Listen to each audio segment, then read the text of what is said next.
अब बात करते हैं distribution of area under irrigation. तो there is difference regarding the area under irrigation in every state. तो ये तो जाहिर सी बात है कि सिंचाई के लिए एरिया जो होता है अलग अलग स्टेट का वो डिफरेंट रहेगा। हो सकता है कि कोई डेल्टा रीजन पे है, कोई प्लेन्स है, उस हिसाब से इरिगेशन होता है। तो coastal districts in Andhra Pradesh, delta regions of Godavari and Krishna rivers, Mahanadi delta in Odisha, Kaveri delta in Tamil Nadu, Punjab, Haryana and western Uttar Pradesh etcetera are the regions of intensive irrigation of the country. मतलब जो ऐसे एरियाज है यहाँ पर इरिगेशन जो है वो काफ़ी अच्छा होता है। After independence the irrigated area in India has increased 4 times. Irrigation is practiced in about 38% of net sown area. तो इंडिपेंडेंस के बाद जो इरिगेटेड एरिया है इंडिया का वो बढ़ गया 4 गुना, मतलब 4 गुना। Irrigation is practised about 38% of net sown area. तो 38% ऑफ द इरिगेशन का प्रैक्टिस होता है सोन एरिया में, मतलब जहाँ पर ज़्यादा इरिगेशन हो पाता है। There is a difference in the irrigated area as of different states. तो ये तो हमने पता है, हमें वही चीज़ रिपीट हो रही है। In Mizoram 7.3% area of the total area sown is under irrigation, while it is 90.8% in Punjab. There is vast difference between total area under irrigation with the total area sown. More than 40% area of the total area sown is under irrigation in Punjab, Haryana, Uttar Pradesh, Bihar, Jammu Kashmir, Tamil Nadu and Manipur. तो ये जो states के नाम दिए हैं जहाँ पर उन्होंने जो टोटल अंडर इरिगेशन एरिया कितना है और नेट सोन एरिया कितना है उसकी आपको यहाँ पर इंफॉर्मेशन देकर रखी है। आगे बात करते हैं वाटर क्राइसिस। अब वाटर क्राइसिस मतलब देखा जाए तो वाटर की जो शॉर्टेज है। अब हम ये जानते हैं कि वाटर एक तरीके का जो नेचुरली गिफ्ट दिया हुआ है, जो कुदरती जो गिफ्ट हमको मिली है, जो उपहार मिला है नेचर से, तो ये हमें संभाल कर रखना ये हमारी रिस्पॉन्सिबिलिटी है। अब वाटर शॉर्टेज जो है उसके मेन रीजंस क्या है तो ये डिस्कस करते हैं। तो सबसे पहले इंक्रीजिंग पॉपुलेशन। अब आपके माइंड में आएगा कि इंक्रीजिंग पॉपुलेशन से वाटर से क्या ताल्लुक़ है। तो जैसे आबादी बढ़ती जाएगी वैसे ही क्रॉप्स की ज़रूरत पड़ेगी, ग्रेन्स की ज़रूरत पड़ेगी। अब जैसे आबादी बढ़ती है तो लोगों को खाने के लिए भी तो चाहिए, तो जो ग्रेन्स है उसकी डिमांड बढ़ती जाएगी। साथ ही साथ कैश क्रॉप्स पे ज़्यादा फोकस होगा। तो इरिगेशन के लिए हम जानते हैं, अभी स्टडी किया है, 84% जितना वाटर है वो ज़्यादातर इरिगेशन के लिए यूज़ होता है। तो इसी की वजह से भी वाटर की जो शॉर्टेज जो है वो ऐसी प्रॉब्लम्स आ सकती है या तो फेस कर रहे हैं हम। साथ ही साथ अर्बनाइजेशन इंक्रीज़ होता जा रहा है। अब अर्बनाइजेशन इंक्रीज़ होना मतलब ये होता है कि इंडस्ट्रीज़ बढ़ती जा रही है और जितने इंडस्ट्रीज़ या तो डेवलपमेंट प्रोजेक्ट्स है वो सारे वाटर पर ही डिपेंडेंट है। साथ ही साथ लोगों की लाइफस्टाइल बदलती जा रही है। अब ऐसा हो रहा है कि कभी कभी वाटर जो प्रोवाइड करने के लिए भी एक ह्यूमन के लिए चैलेंज हो जाता है। क्योंकि काफ़ी ऐसी लोकल एरिया है जहाँ पर जो पानी का जो डिस्ट्रीब्यूशन है वो सही मात्रा में नहीं पहुँच पा रहा है और ज़्यादातर ये विलेजेस एरियाज़ में ज़्यादा इनको पानी के शॉर्टेज की प्रॉब्लम्स से सफ़र करना पड़ता है। साथ ही साथ अभी जो नावडेज अगर हम बात करें कि पानी की जो समस्या है वो हर गांव में है। देखा जाए तो राजस्थान जैसे सूखे प्रदेश हम जिसको बोलते हैं वहाँ पर जो वाटर की शॉर्टेज है वो बढ़ती जा रही है।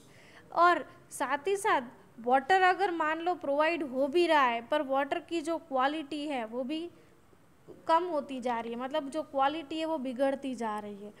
और अभी तो ऐसी हालत हो गई है कि पानी की जो क्वालिटी बिगड़ने के कारण काफ़ी सारे डिजीज़ेस है वो भी स्प्रेड हो रहे हैं पानी के वजह से। प्योर पोर्टेबल वाटर जो है वो सही मात्रा में नहीं मिल पा रहा है, जो सबसे बेसिक नीड है वही अभी पूरी नहीं हो पा रही है। साथ ही साथ पोर्टेबल जो वाटर है देखा जाए तो उसकी डिमांड बहुत ज़्यादा है, लेकिन साथ ही साथ अलग वे में देखें तो सप्लाई भी कम पड़ रहा है। पानी की डिमांड है लेकिन सप्लाई इतना नहीं हो पा रहा है। वाटर शॉर्टेज अभी एक तरह से बहुत ही सीवियर मैटर हो गया है। देखा जाए तो टाउन्स में 8% जितना जो ड्रिंकिंग वाटर की शॉर्टेज बन रही है, और साथ ही साथ गांव में भी 50% जितना जो लास्ट लाइन में लिखा हुआ, it needs to be done to provide clean drinking water to about 50% of villages of the country. कोशिश यही रह रही है गवर्नमेंट की कि विलेजेस को पानी पहुंचाया जाए। आगे बढ़ते हैं। There has been a large increase in the irrigation facilities in India. However, 2/3 of agriculture region still depends on the rain water. यही लाइन्स रिपीट हो रही है कि हमारा जो ज़्यादा से ज़्यादा पानी का उपयोग सिंचाई की फैसिलिटी के लिए होता है या तो सिंचाई के लिए हो रहा है। तो अगर इरिगेशन फैसिलिटीज़ बढ़ेगी तो पानी का नीड जो है वो भी बढ़ता जाएगा। और ये भी हम जानते हैं कि 2/3 जितना जो एग्रीकल्चर रीजन है वो रेन वाटर पर ही डिपेंड हो रहा है। In recent times, the groundwater level has gone down considerably due to the more and more water is extracted through wells and tube wells. अब ये हालत हो रही है कि पानी ना मिलने के कारण जो ग्राउंड वाटर से जो पानी खींचा जाता है या तो वहाँ से निकाला जाता है, उसके वजह से जो ग्राउंड वाटर लेवल है वो भी कम होता जा रहा है। तो as a result the ground water resource has decrease. तो उसी के कारण जो ग्राउंड वाटर जो रिसोर्स है वो भी कम होता जा रहा है। और ये तो जाहिर सी बात है कि जब वाटर की नीड अगर नहीं सेटिस्फाई हो रही है तो ग्राउंड वाटर से ट्यूब वेल से खींचा जाता है या तो वेल से खींचा जाता है, पानी सींचा जाता है, तो वो उसके वजह से जो ग्राउंड वाटर जो लेवल है वो डिक्रीज होता जा रहा है। Country is facing severe problems as some states extract ground water in excess volume. अब कंट्री सीरियस प्रॉब्लम्स फेस कर रही है क्योंकि काफ़ी ऐसे स्टेट्स है जो ज़्यादा से ज़्यादा पानी जो है ज़्यादा मात्रा में ग्राउंड वाटर से लेते हैं। Serious problems like reduction in the quality of water and increasing scarcity have to be face. Serious problems जैसे कि जो पानी की क्वालिटी है वो कम होती जा रही है और साथ ही साथ पानी का जो बोलते हैं शॉर्टेज भी बढ़ता जा रहा है। Besides agriculture, water is used in industries in uncontrolled quantity. Agriculture के अलावा भी जो पानी इंडस्ट्रीज़ के उपयोग में लिया जा रहा है वो भी बहुत ही अनलिमिटेड उसका यूज़ हो रहा है, उस पर कोई कंट्रोल नहीं है। Main sources of water pollution are polluted water of domestic usages and industries. उसी के साथ जो मेन सोर्स है पानी का वो भी पॉल्यूटेड हो जा रहा है और वो are polluted water of domestic usages and industries. Water pollution हो रहा है क्योंकि डोमेस्टिक यूज और इंडस्ट्रीज के वजह से वाटर भी प्रदूषित होता जा रहा है, जो कि वो एक मेन सोर्स है वाटर का।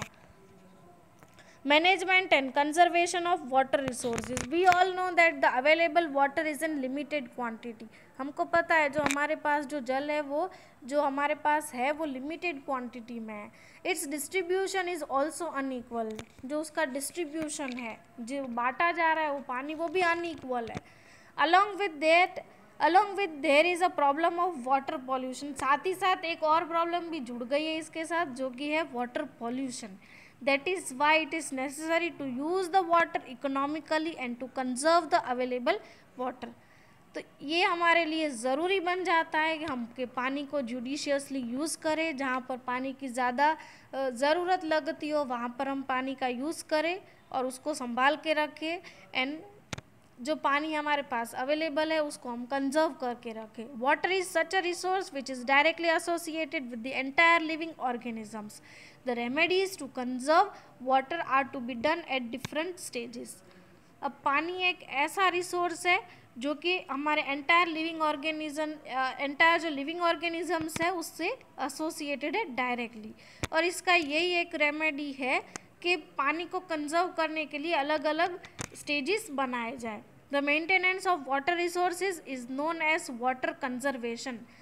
पानी वाटर रिसोर्स को मेंटेन करने के लिए उसको वाटर कंजर्वेशन नाम दिया गया है और उससे वो जाना जाता है। Some general remedies of water conservation are as follows: more construction of reservoirs for water storage connecting two river basins, bringing the groundwater at higher level. Water is a national resource.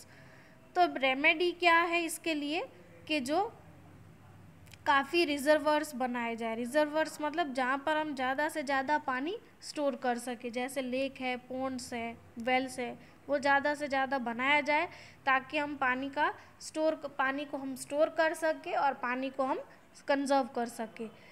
दो reverse के बीच में basins construct किए जाए, साथ ही साथ ground water level जो है उसको बढ़ाने के जो स्टेप्स लिए जाए। और हम ये जानते हैं कि water is a national resource, क्योंकि वाटर पर सिर्फ एक इंडिविजुअल का अधिकार नहीं है। जो भी नेशन में जो भी लेक्स है, पॉन्ड्स है, सीज है, तो वो उस नेशन का उस पर पूरा अधिकार होता है, इसलिए water is a national resources. अब आते हैं वाटरशेड डेवलपमेंट पे। तो वाटरशेड डेवलपमेंट मतलब क्या होता है? यहाँ पर डेवलपमेंट के लिए अलग अलग प्लान्स बनाए जाते हैं, प्रोग्राम्स बनाए जाते हैं, जिससे अब यहाँ पर मैं शॉर्ट में एक्सप्लेन करूँ तो पानी को हम कैसे स्टोर कर सकते हैं या तो पानी का हम जुडिशियसली कैसे यूज़ कर सकते हैं। तो ऐसे प्रोग्राम्स बनाए गए जिससे सॉइल और उसकी ह्यूमिडिटी को हम कंजर्व कर सके।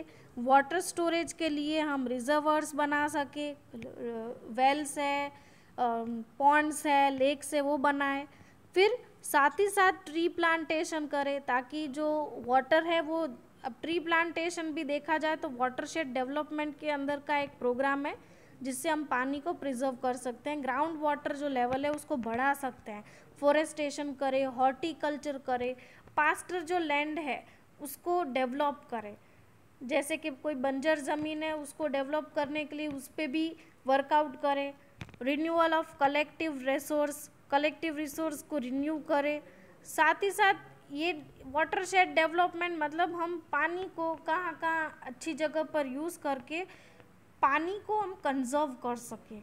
आगे हम बढ़ते हैं rain water harvesting. Rain water harvesting का मीनिंग ये होता है कि जो रेन वाटर को हम कहाँ स्टोर करें या तो कैसे स्टोर करें जिससे हम वो रेन वाटर को प्रिजर्व करके रख सके। तो special methods to collect rain water and conserve it include the construction of wells, small dams, खेत तालावड़ी etcetera.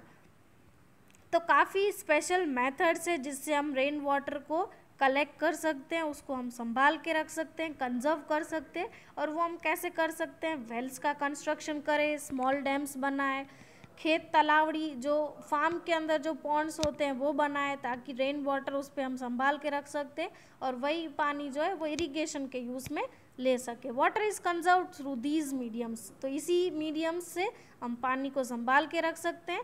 This also raises the ground water level. तो ये इसी से ग्राउंड वाटर जो लेवल है वो भी बढ़ सकता है और दिस में fulfil the requirements of domestic use and agriculture. तो यही जो वेल्स है, स्मॉल डैम्स है, ऐसे जो स्टोरेज फैसिलिटी जो है वो बनाए या तो फैसिलिटी करें जिससे रेन वाटर को हम संभाल के रख सकते हैं और डोमेस्टिक और एग्रीकल्चर यूज़ के लिए ये हम इसी पानी का हम यूज़ कर सकते हैं। अब मेन ऑब्जेक्टिव्स क्या है रेन वाटर हार्वेस्टिंग के, वो हम एक एक स्टडी करेंगे। तो to increase the capacity to conserve the ground water and to increase the underground water table. तो यहाँ पर ये बताया है कि रेन वाटर हार्वेस्टिंग के मुख्य जो उद्देश्य क्या है कि ग्राउंड वाटर जो लेवल है उसकी कैपेसिटी को बढ़ाए और उसके लेवल को भी इंक्रीज करें। सेकंड है वाटर पॉल्यूशन को हम कम कर सकते हैं, यही उद्देश्य है रेन वाटर हार्वेस्टिंग का। साथ ही साथ ग्राउंड वाटर जो है उसकी क्वालिटी को हम इम्प्रूव करें। नेक्स्ट है to save the land roots from water logging. तो जो लैंड रूट्स है उसको वाटर लॉगिंग मतलब जो सड़कों पे जो पानी जो सड़कों पे जो गड्ढे होते हैं उस पे पानी भर जाता है, तो अगर हम उसके लिए वाटर स्टोरेज का कुछ कर दे, रेन वाटर को हार्वेस्ट करने की कोई फैसिलिटी बना दे, तो उससे क्या होगा कि जो रोड्स है वो लॉग नहीं होंगे। मतलब भर नहीं जाएंगे, जो सड़कें हैं वो पानी से भरी हुई होती है, बेटर है उसका हम कुछ स्टोरेज करें। और अभी तो आप देख रहे हैं जैसे नेशनल हाईवेज़ होते हैं या बड़े बड़े जो एक्सप्रेस हाईवेज़ होते हैं, वहाँ पर उन्होंने वाटर हार्वेस्टिंग की फैसिलिटी की होती है रोड्स पे ही। तो उससे क्या होता है कि जो सारा बारिश का पानी है वो स्टोर होता जाता है, और इससे रोड्स भी लॉग नहीं हो जाते हैं। Reduce the surface run of water, तो जो सरफेस पे जो पानी है वाटर का वो भी कम हो जाता है। Fulfil the requirement of domestic water requirements during summer and during long dry spells. अब यहाँ पर क्या होता है, डोमेस्टिक वाटर रिक्वायरमेंट्स के लिए वो पानी का यूज़ किया जाए, और जब समर के टाइम पे उसका यूज़ किया जाए, या तो कभी ऐसी सीज़न हो जहाँ पर सूखापन आए या ऐसी कोई जो कैलेमिटी हो, उस टाइम पे ये पानी हम यूज़ कर सकते हैं। Fulfil the increasing demand of water, तो पानी की जो डिमांड है उसको फुलफिल करने का भी ये उद्देश्य है। साथ ही साथ make arrangement to store rain water in underground tanks in multi storage residence in large cities, और arrangement should be made so that water percolates in the ground. ऐसे व्यवस्था करनी चाहिए कि जो रेन वाटर है उसको हम स्टोर कर सके अंडरग्राउंड टैंक्स में, या तो मल्टी स्टोरेज रेसिडेंस जो लार्ज सिटीज़ में होती है। साथ ही साथ ऐसी व्यवस्था खड़ी होनी चाहिए जिससे वाटर है जो ग्राउंड के अंदर स्टोर हो सके। आगे following point should be consider for water management. Water management करने के लिए इन सारी बातों का हमको ध्यान रखना है। तो सबसे पहला बात यह है कि पानी को हम जुडिशियसली यूज़ करें। Use water economically for gardens, vehicles, in toilets and wash basins. तो यही चीज़ शॉर्ट में अगर बताए तो पानी का जुडिशियस यूज़ करें। लोगों में, सेकेंड पॉइंट है, लोगों में अवेयरनेस बनाई जाए। वाटर कंजर्वेशन और स्किल मैनेजमेंट की जो पार्टिसिपेशन है, वो participation in water conservation and it's skill management should be increase. तो वाटर कंजर्वेशन के अंदर भी भागीदारी रखे, स्किल मैनेजमेंट भी इंक्रीज किया जाए। पानी को रिसाइकल कर सके ऐसी पॉसिबिलिटीज़ बनाए। साथ ही साथ save the reservoirs from pollution. तो जो रिजर्वर्स बनाए जाते हैं जैसे लेक्स है, पोन्ड्स है, तो इन सारे रिजर्वर्स को प्रदूषित होने से बचाया जाए। Increase the use of all units of water harvesting structures like wells, tube wells, खेत तलावड़ी etcetera.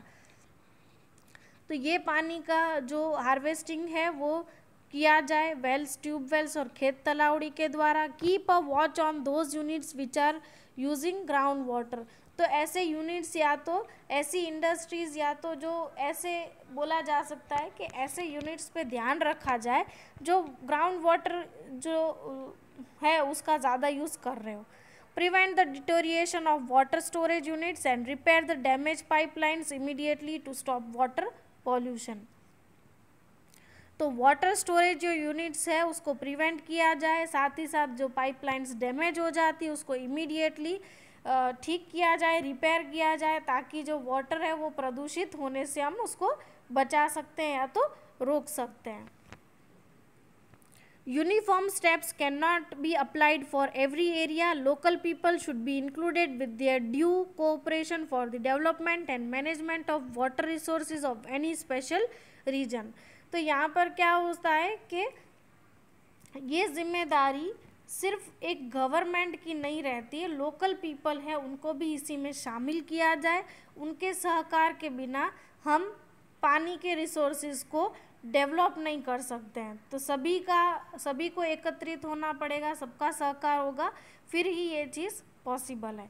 Thus, water should be utilized economically. Various methods are being implemented for water conservation. Whether the rainfall occurs or not, the water crisis is pending on us. Whether it is a farm or a water place in the house, we have to conserve every drop of water. Water is the life. तो यही बोला हुआ है, last में conclusion यही दिया है कि वाटर को इकोनॉमिकली जुडिशियसली यूज़ किया जाए। काफ़ी मेथड्स है उसको इम्प्लीमेंट किया जाए ताकि हम पानी को संभाल के रख सकते हैं। पानी रेनफॉल से हो,